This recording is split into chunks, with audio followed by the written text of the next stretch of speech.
favorite ko talaga. Forever. Ito na to. Ito na to. Magaling. Sarap. Konnichiwa! Hokyusuguro te! Hindi lang pala fins, pati yung goggles na to, nagawa sa kahoy. It's Romblon is probably the best kept secret. That's right. Best kept secret. Romblon for summer? Why not? Sama kayo sa biyahe ko?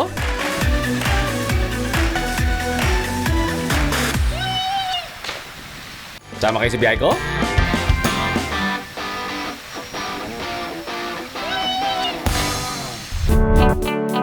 Mas madali na ngayon ang pagpunta sa Romblon. Araw-araw, may direct flights mula Maynila papuntang Tablas na tumatagal ng halos 1 oras. Dahil mas mabilis na ang biyahe, mas marami na rin kayong mapupuntahan para sulit ang bakasyon. Kung feel nyong mag-falls hopping, pwedeng bisitahin ng Busay Falls sa bayan ng San Agustin. Kilala rin ito sa tawag na Dubduban Bita Falls. Maayos ang daan paakyat, kaya perfect ito para sa lahat ng miyembro ng pamilya. May iba-ibang level ng falls na to kung saan pwede kayong maligo. Tamang-tama ang malamig na tubig ngayong tag-init, biyeros!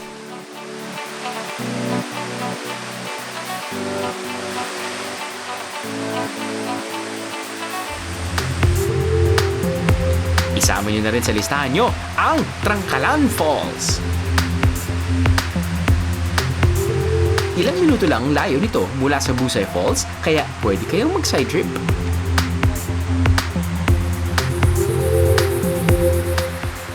Maayos na rin ang daan papunta rito. Meron ding mga cottage na pwedeng rentahan. Saktong isang buong araw para sa falls hopping, biyeros!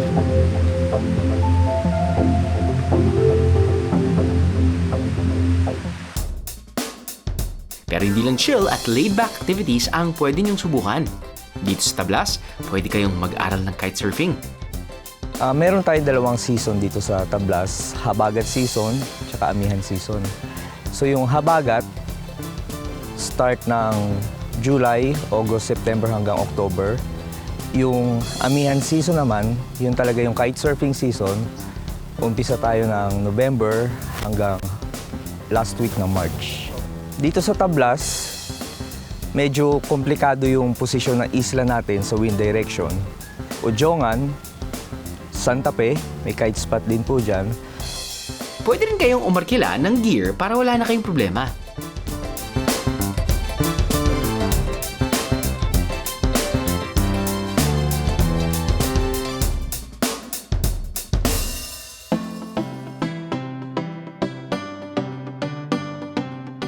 After all the activities, hindi natin pwedeng kalimutan ang pasalubong! Dito pa rin sa bayan ng San Agustin, ginagawa ang paboritong side dish ng mga taga-Romblon. Tinatawag nila itong balitsaw.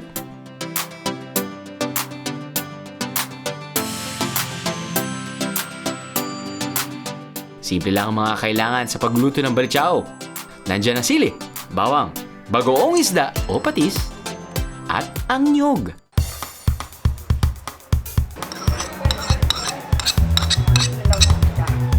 Pagkatapos ay saka gagatain ang niyog. Sasalain ang gata.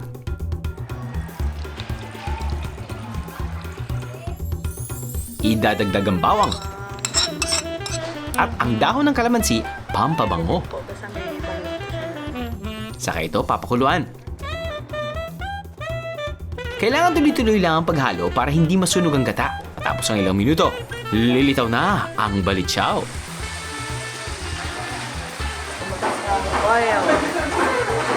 Iyon! Luto na ang balitsaw! Mukhang bagay ito sa mainit na kanin ah. Pwedeng-pwede nyo itong iuwi dahil 1 linggo ang kayang itagal nito. Ayos no? At pagkatapos ng 1 buong araw ng paglilibot, I'm sure gugustuhin nyo ring magpahinga sa tabing dagat. Natutuwa ako kapag nakakapag-check-in tayo sa isang resort or sa isang isla na may resort. Dahil apparently, naalala ko nung the last time we featured here, Romblon, very limited lang yung mga accommodations na okay. I mean, depende naman sa flavor mo, di ba? Pero ito, sa aming kinauupuan, medyo certain na tayo na merong gantong setting eh. Kanina, sana nakita nyo, ang ganda ng sunset. Apparently, ganda ng sunset parati dito. We are situated here on the beach. Bonfire is at my back.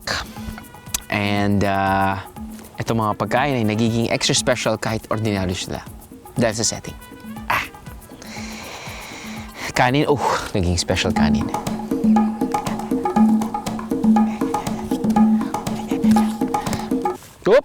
Fork, special fork. Ngayong summer, saan nga ba ako pupunta ngayon? You've got Boracay, you've got Palawan, you've got, syempre nandyan yung Baguio, Tagaytay, Cebu. Pero wala masyado mag-iisip na pumunta sa Romblon. But here we are, featuring Romblon. Because Romblon is probably the best kept secret. That's right, best kept secret. If gusto mo ng tahimik na lugar, wala pa masyadong turista, gusto mo kasama mo yung girlfriend mo, boyfriend mo, asawa mo, pamilya mo, restful weekend to unwind, to recreate, to reset. You know, narinig mo yung crashing, mild crashing of the waves sa beach. That's part of the sensation of relaxation.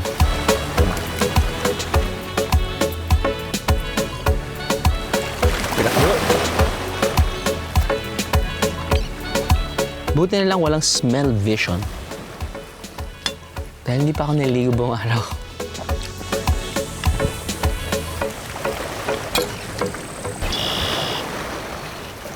If you're planning to stay for a few days in Tablas, best to book your lodging in advance. Limitado kasi ang mga resort dito.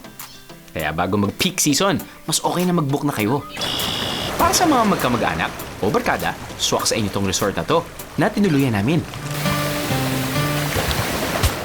Bukod sa beachfront view, ang mga villa nila kasya ang hanggang 4 na tao. Limited lang ang mga ito kaya para kayong may private accommodation.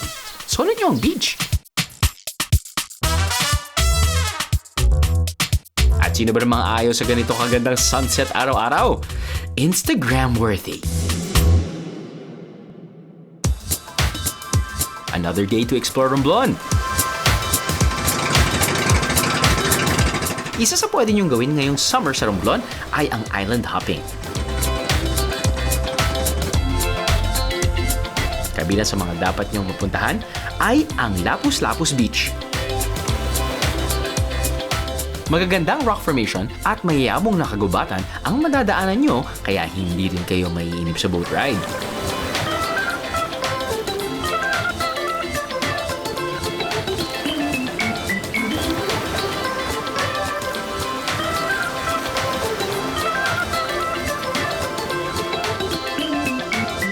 White sand and clear waters. Ano pang hanapin nyo ngayong summer?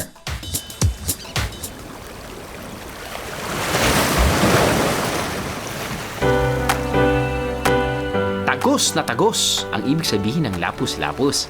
Ayon sa mga taga rito, dahil daw ito sa tubig dagat na tumatagos sa mga bato. Kaya mukhang nahati ang tabing dagat ito.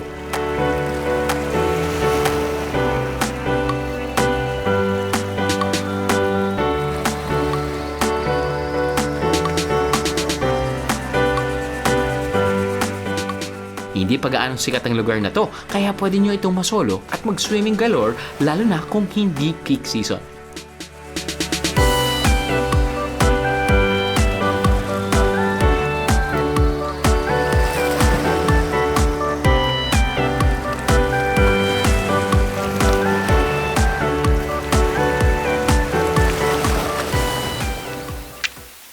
Isa't kalahating oras naman mula sa San Andres ay mararating ang Punta Gorda Lighthouse.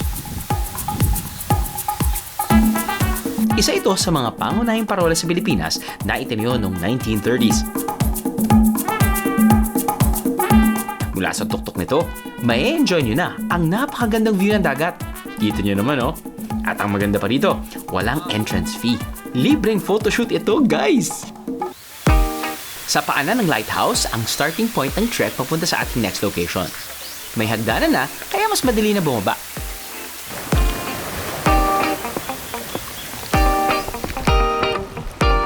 Sabak na agad sa activity ng makarami. Mula sa Mampang, kailangan magbangka ng 10 minuto. Depende sa lakas ng alon, papunta sa Blue Hole. Isa ang Blue Hole sa mga sikat na snorkeling at diving site dito sa Romblon.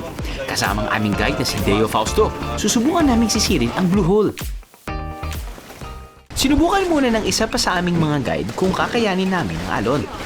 Behero tip, makinig sa inyong guide dahil minsan ay may kalakasan ng alon. Baka mahirapan kayong lumapit sa Blue Hole dahil malapit din ito sa mabatong lugar. Safety first! Tingnan nga natin kung bakit sikat sa mga bihero ang Blue Hole. Medyo malakas ang alon guys kaya hindi ganun kabilis makakalubog sa tubig. Konting buwelo muna.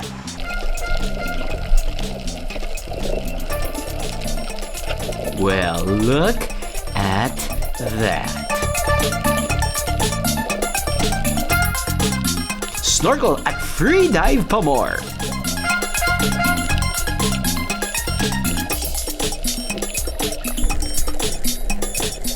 Kung iniisip nyo na nakakatakot dahil mukhang hihigupin ka ng Blue Hole, hindi ka dapat mag-alala dahil walang force sa loob mismo ng Blue Hole.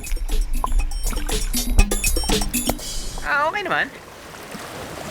Yes, mas maganda siguro kung may direct sunlight para mas maganda yung visibility. I'm guessing if you're a aficionado of freediving, might as well try kasi sabi nga nila may mga veteran freedivers daw that dive 35 meters para halabas sa kabilang dulo. For non-free divers, apparently pag summer, mas kalmado yung waves. So, mas bearable para sa mga free dive. Para sa mga normal tourists.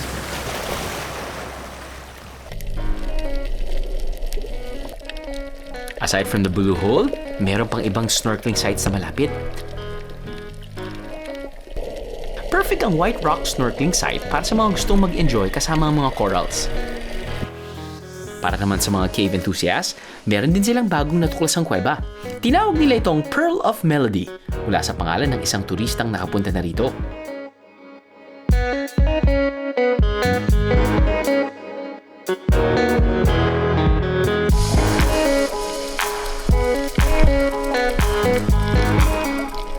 Ang White Rock Snorkeling Site at Pearl of Melody Cave ay mga bagong tuklas ng tourist spot dito sa Romblon. Ang guide nating si Deo ang siyang nakadiscover ng mga to. At ngayon ay malimit na rin niyang dinadala ang kanyang mga bisita rito. So bro, gaano ka tagal mo nang nagiging tour provider no? Parang ikaw yung nagiging tour guide dito. Gaano katagal na? Nag-start ako nung 2007 by accident. By accident? By Pero you're accident. from here? I grew up in Manila pero meron kaming ancestral land dito. So every summer nung bata ako, when I was like 9 years old, every year pumupunta ako dito for summer. So familiar ka na talaga. So nangangahoy kami sa mga bundok, nangunguha kami ng mga bungang kahoy na minamerienda namin. So Right. nakakakita kami ng mga waterfalls, tapos nag-spearfish din kami sa dagat. So parang it's more of a work before than fun. Right. Kasi kumukuha kami ng pangulam. Correct. Pero bago ka naging, is this full term? Yep. Full time? It's a business now. Okay. It's ongoing business. Pero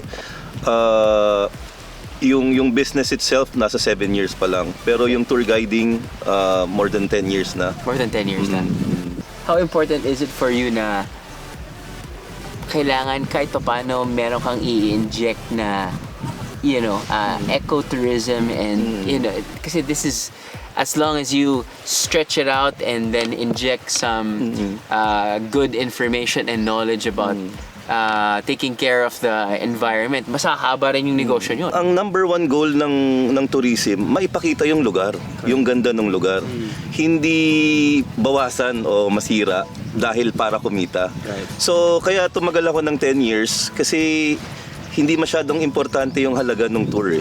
Ang importante yung halaga ng experience ng tao dito sa Tablas. What I did, lumangoy ako sa iba't ibang lugar dito, umakyat ako ng bundok, naghahanap ako ng spots na komportable yung tourist at safe naman silang pagdalhan. And I found a lot na marami akong na-discovers na lugar.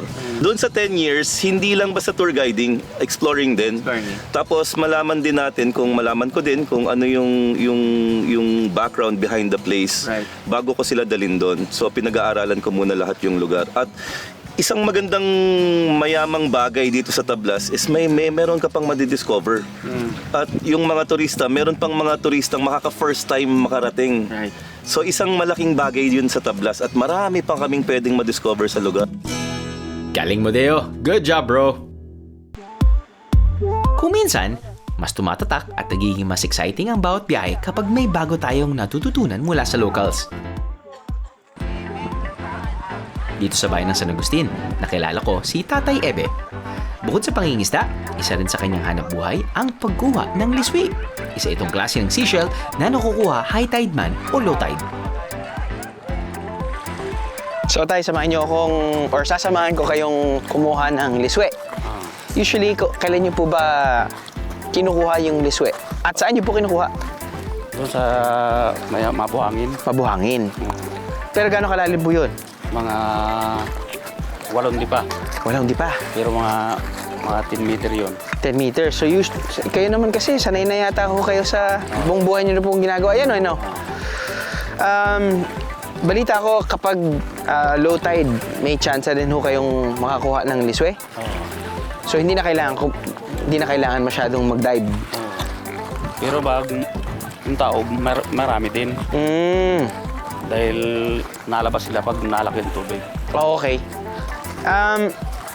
Kada dive po, nakakailan ho kayo? Kung marami yung labas, isang sisid, papuha ng mga 2 kilo, 1 kilo. So, ano po yung tigakuha nyo? Meron kayong basket, parang ganyan? Tabo. May tabo. So pag dive nyo, dala-dala nyo yung tabo. Bago nilagay lang. Tas lagay, tas angat. So paano? Game? Let's dive for some liswi! Di tulad ng nakasanayan nating snorkel, dito ang ginagamit nila ay ang mga sarili nilang goggles at fins na gawa sa kahoy.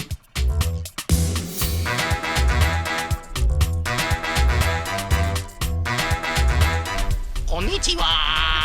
Hokyuji Burote!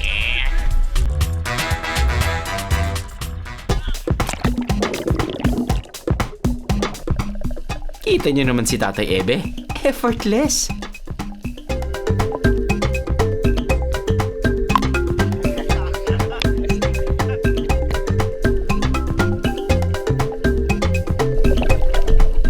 Ilang saglit lang, nakakuha na agad siya ng liswi. Isang sisiran lang yan, oh. Iba yung nila, gamit ng kanilang kahoy na fins. Nakakatawa naman, si Kuya, mas sanay siya sa ganon kaysa dun sa rubber fins na commercialized na binibenta. Ay, hindi nakasanayan niya. Ay, nakasanayan natin syempre rubber fins. Pag isa lang din, kakaiba lang din eh. Di ba? Parang isa lang yung sumisipa, but if ever may konting plate, hindi masyado tight yung rubber sa paa mo, gagalaw pa. Sometimes you're wasting your energy. At the same time, di ba, when you're free diving, ayaw mong mawala ng energy. You wanna be as efficient as possible para hindi tumaas yung heart rate. Gotta be as relaxed as possible. Hindi lang pala fins, pati yung goggles na to, nagawa sa kahoy.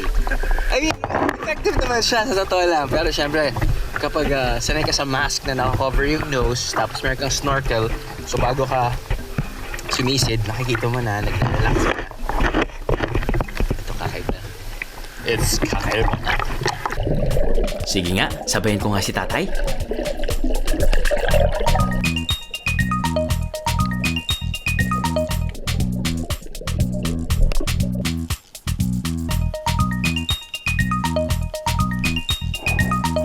Pangalawang sisid, puno na ang tabo.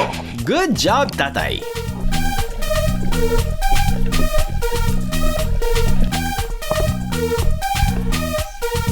Yeah, anyway, medyo malalim nga, around 10 to 12 meters yung pinahak ni Kuya. Effortless yung pagkakagawa niya dahil ito yung hanap buhay niya. Pati gamit niya yung wooden fins. If you're using the wooden goggles plus yung wooden fins at hindi ka sanay, wala, hindi ako nakalayo. Hindi katulad ng isang araw na gamit ko yung familiar ako na yung mask, tapos nun yung rubber fins. Hindi ako talaga nakalayo. Kasi kalahati lang ako si Kuya. Bumaba. Ang ganda ng pace, mabagal lang. Tapos nun, kulang na lang nga. Nagdala siya ng kape pati newspaper. Tapos nun, nagbasa siya.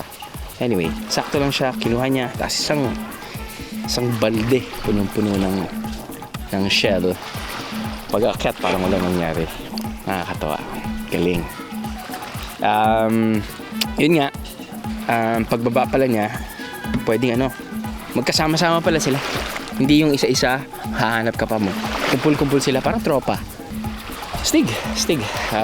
Found new respect for them.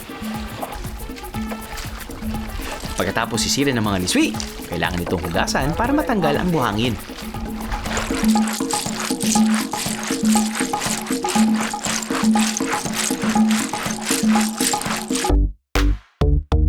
Pagkatapos hugasan, ibibilad muna ang mga ito. Buti na lang may mga nabilad na, kaya diretso luto na tayo. Ganito lang po, ilahihulog natin, dandahan. Gata. Opo, gata po ito para hindi gata. Mas gaano katagal po yung pagluto ng gata? Mga 5 minutes. 5 minutes. Lagay natin yung bawang. Tapos sibuyas. Luya. Luya.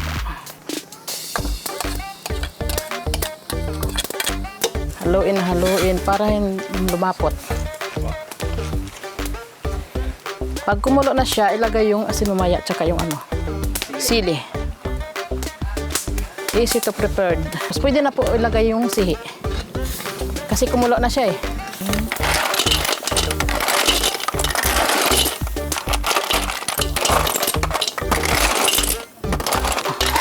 Nilaga na muna. Opo. Sisiw lang pala iluto itong liswi. Konting rekado, konting pakulo, and voila! Ginataang liswi with love. Yan. Wow! Wow ka yan. Panalo yan ay. Kuha lang bro.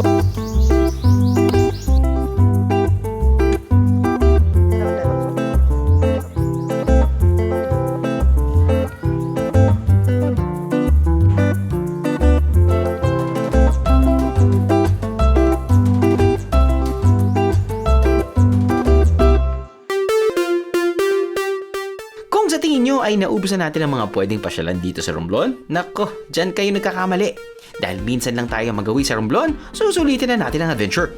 Kahit pa nakatago ang ganda ng lugar na to, makikita pa rin natin yan. Ito ang Tinagong Dagat. Tinawag itong Tinagong Dagat, hindi dahil sa ayaw itong ipakita sa atin ng mga taga Calatrava, kundi dahil nasa gitna ito ng naglalakihang rock formation. Tuwing summer, isa ito sa mga dinarayo ng mga turista. Yan, so hindi tayo ngayon sa Calatrava at kahit na may lagoon doon na kuminsan naglalang yung mga tao. Ito talaga yung pinupuntahan nila. Cliff diving. Now, not sure if it's low tide but worth a try.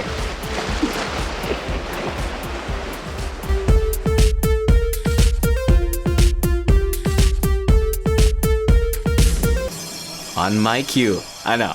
Sama kayo sa biyahe ko? That's right, Biyeros. When I jump, you jump.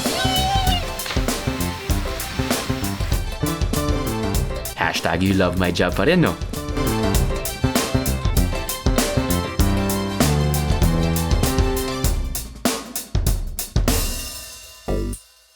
Huling food venture dito sa Romblon. Sigurado pati kayo napagod sa kakalangoy natin dito sa summer spots ng Tablas Island. But no need to worry, dahil dito sa bayan ng San Agustin, matitikman natin ang isa sa mga matagal nang nagpapagana sa kanilang mga hapag. Mukha itong suman, kahawig ng puso ng Cebu. Pero dito sa Romblon, sarsa ang tawag nila rito. Sina Nanay Regina at Aling Ason ay matagal na gumagawa at nagtitinda ng sarsa.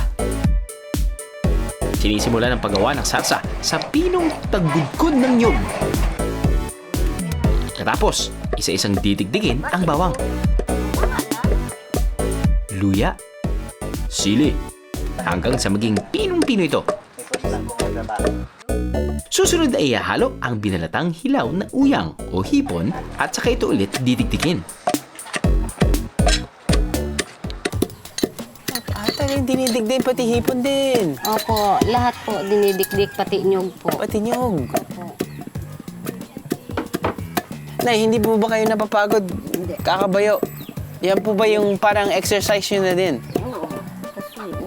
Ginagamit nyo din ba yung kaliwa nyo? Oo. Ah, so papalit-palit. Ito rin po yung pambatok sa asawa nyo. Saan ka na naman ang galing? Ganon? Hindi naman po. Ayan na po yung nyog. Galing pa po ito sa... Minana niyo po itong recipe na to galing sa nanay mo. At sa nanay ng nanay ng nanay ng nanay. Oo. Manugak akong padulangan. Sa piyanan. Yan. Lagay na po natin. Sige po, lagyan na po natin ng nyog. Kaya, sir? Magiging super lolo ako niyan. Ginagawa ko rin to sa bahay. Opo, ito pong movement na to kapag barado po yung banyo. Gano'ng kadami po sa isang araw kayo gumagawa ng sarsa? Mga ano po, yung pinirasong nyog o Opo. kaya po, binta na po. Yung pagbenta na po? Mga 300, 200, ganun po. Dami din, ha? Pagkatapos diktikin ang lahat ng sangkap, babalutin ito at saka iluluto. Magbabalat po tayo, Nay. Ito. Ito yung favorite ko talaga. Forever. Nay, kailangan ko Ay! Dalawa pala! Opo. Naka-full! Ganyan po. Okay. Yan. Ito Tapos- magaling akong mangkopya, Nay, eh. Yan. Oh. Tupi mo pa. Yan. Ganyan. Tupi. Oh. Ganyan po. Ulit. Sige, pwede na rin po. Pwede na. Po, sir, ulit. Okay. Sige, Nay. Isa. Isa. Dalawa. Pag ganun. Dalawa. Pag ganon. Po. Isa pa, sir. Ganon. Dito. Isa pa. Ito po. Yan. Ganyan. Opo. Ito po. Yan na. Tapos, ganun mo pa po. Pwede na rin yan. Pwede na yan. Sir, talaga. Pwede na. Oh. Ay, napapaihi ba kayo? Kala ko parang napapaihi. Ayun. Ganyan po. Sa akin, sa iyo. Pangit sa akin. Thank you for being honest. Lala. Sara ko na po. Kasi ako parang waterproof to akin eh. Sa sobrang ganda ng pagkagawa.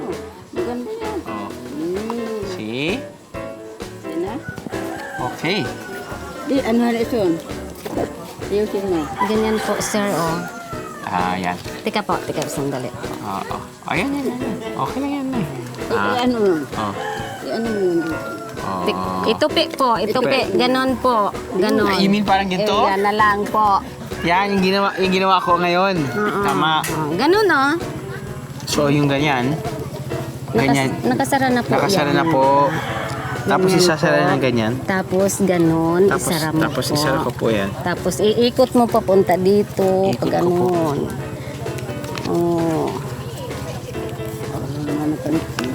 Para akong natural. Para akong... ano mo dito sa ano niya, sir. Tika, sandali lang po, intayin Para ko po. akong kamag-anak nyo na. Opo. Feeling ko pwede na ako sumali sa inyo araw-araw. Opo. Hindi pala ganun kadali gumawa nito. Lalo na magbalot Mabuti na lang, magaling talaga ako kapag crash course eh. Ayun. Oh, marunong na si sir. Oh, di ba? Opo. Bonding with the girls here in Romblon. Okay, so yun na yan. Nice one. Good job. Matapos ang mabusising pagbabalot, iluluto na to.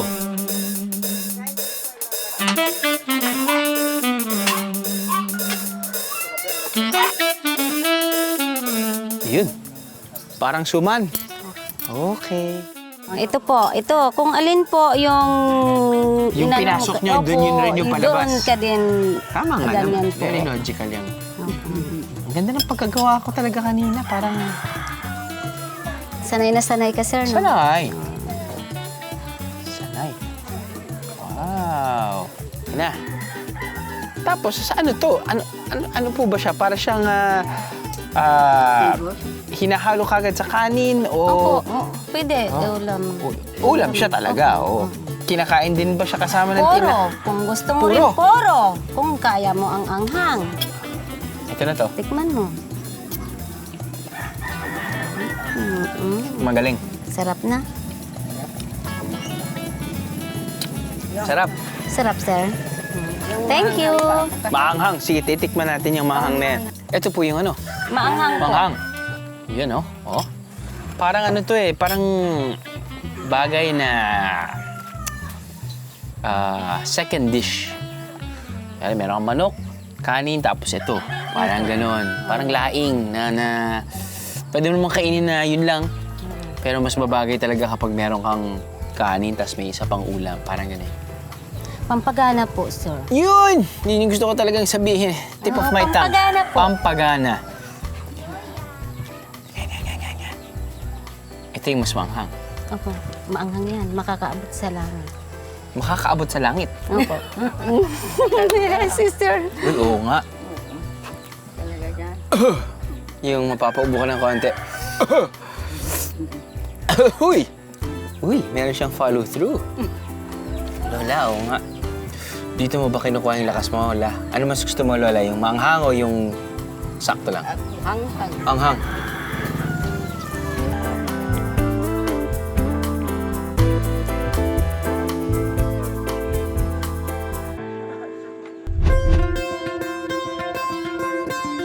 Sa yaman at gandang taglay ng Romblon, hindi imposibleng sumikat ito bilang major tourist destination sa loob ng maikling panahon. Ngayong tag-init, sigurado akong makakasama ito sa travel goals ng maraming biyahero. Ikinatutuwa ko na kahit dumami ang mga turista sa Romblon, nariyan ang mga lokal na sisiguraduhin mapapanatili ang angking bighani ng Romblon. Marami pa kaming hindi napupuntahan, kaya hanggang sa muli, Romblon!